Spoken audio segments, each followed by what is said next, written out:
வணக்கம். ஜப்பான் சென்றுள்ள பிரதமர் அங்குள்ள ஜப்பான் பிரதமருடன் பேசியிருக்கிறார்.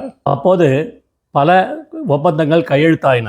முக்கியமாக இந்தியா ஜப்பான் இடையே சந்திராயன் திட்டம், ஏஐ எனப்படும் செயற்கை நுண்ணறிவு மற்றும் புதிய கண்டுபிடிப்புகள், அரிய வகை கனிமங்கள் தொடர்பான ஒப்பந்தங்கள் கையெழுத்தாயின. பொருளாதார பாதுகாப்பு, சுற்றுச்சூழல் நிலைத்தன்மை, பாதுகாப்பு ஒத்துழைப்பு குறித்த ஒப்பந்தங்களும் இரு நாடுகளுக்கிடையே மேற்கொள்ளப்பட்டன. அடுத்த 5 ஆண்டுகளில் 50,000 இந்தியர்கள் உட்பட 5 லட்சம் பேரை ஜப்பான் அனுப்புவதற்கான மனிதவள மேம்பாட்டு திட்டமும் கையெழுத்தானது.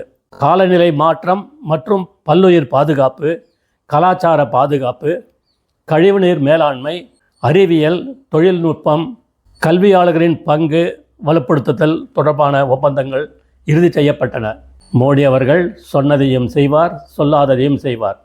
அவர் வெளிநாட்டுக்கு போனார்னா இந்தியாவிற்கு ஏதாவது நல்லது செஞ்சுட்டு தான் இருப்பார். அவர் ஜாலி டூர் போகிறதே கிடையாது.